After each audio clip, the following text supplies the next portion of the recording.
You mentioned something interesting, and I seem to remember that you said in an earlier interview that you did most of your writing at night, or you used to do it, and then now you do it when your son is napping. So did that change that kind of your mind space when you're writing? Did that kind of have an effect on what type of lyrics came out?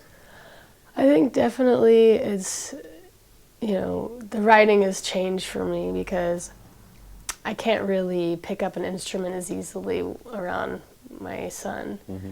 And I gravitate towards the piano when I'm at home as opposed to the guitar. Mm. So that's what I usually write on, but it wakes him up when he's napping. So everything that I do in terms of writing when I'm home has to be on a headphone. So it's more writing lyrics and stuff.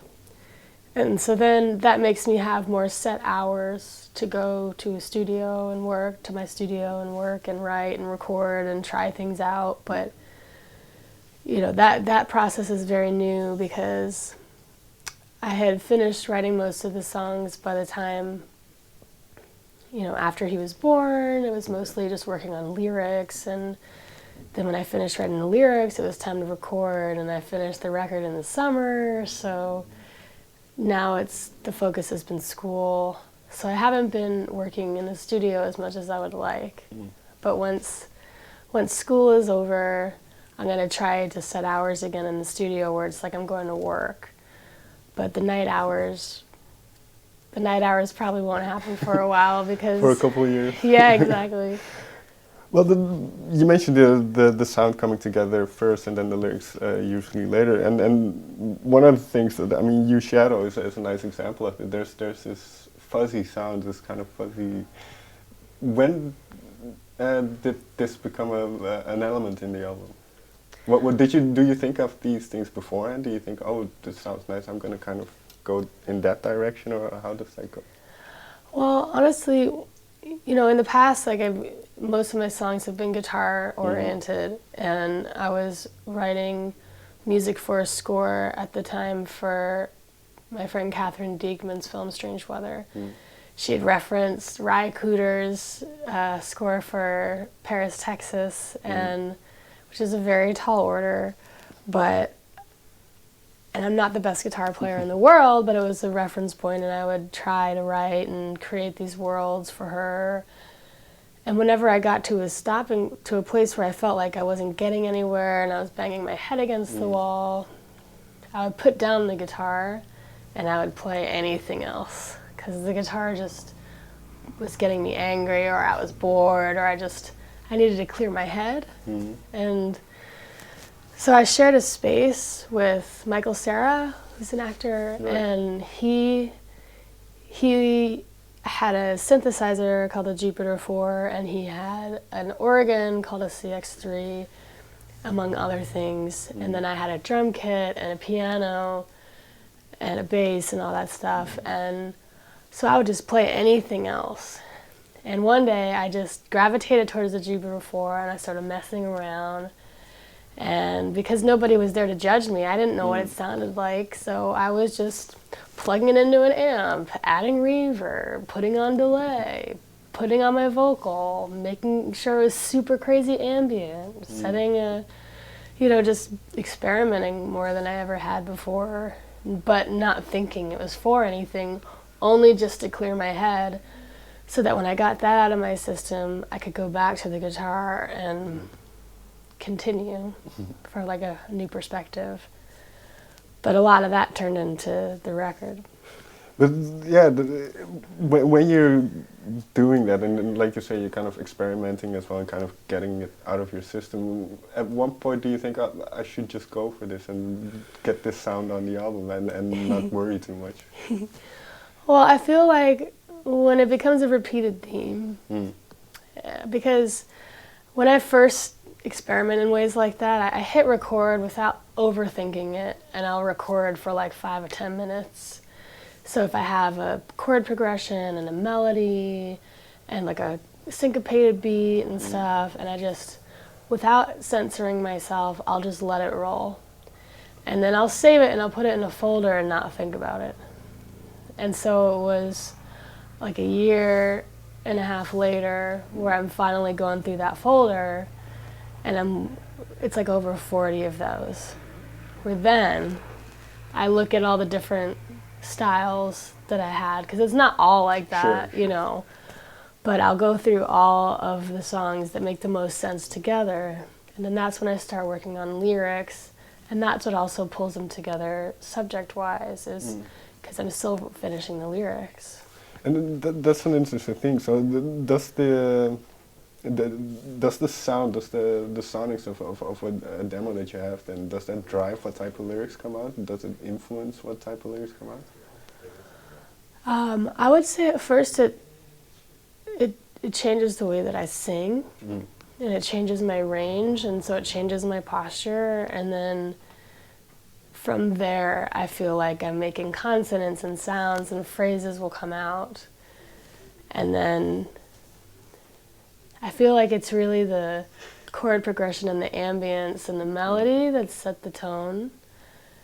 And because most of the sonics on the record are super dark and creepy, that no matter what the lyrics are, I feel like they would be creepy because of the house that they're living in. Yeah, fair enough. You say then the themes kind of pull everything together. So, and you mentioned you are quite a different person than on your last record. So, how does kind of what you've experienced becoming a mother, studying, doing some, I don't know if that influences the lyrics, but how does that seep into the lyrics? Well, it's just, I'm in such a good place right now. I'm confident, I'm in love, I'm just in a really good place, but I'm acknowledging that there's a darkness around me, even with being in this bubble, and I'm still afraid of a lot of things, even though I'm in a good place, and I'm not afraid of acknowledging those things, but I think that I can still talk about being in love and those beautiful moments, and I can still talk about being followed, or I can talk about being scared of the future while still being in a really good place. And I think, you know, some people write pop songs and it's happy and it's optimistic and that's great, but I didn't want to go there. And I also didn't want to be overly political because there's so much of that already on the news that I wanted to fall somewhere in between about my real life and how I'm experiencing the world. And well, I mentioned the song already. This is probably my favorite on the record, "You Shadow." So a lyric like that, where does that come? Where does that come from? Well, it's a handful of things.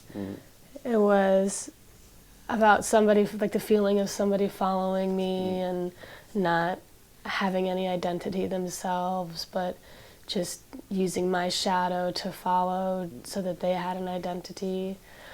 But also, I was just seeing my shadow everywhere I was going, and I felt like it was also a nice constant reminding yourself that you still exist, and no matter where you are, as long as you're you, you'll be okay, and things like that.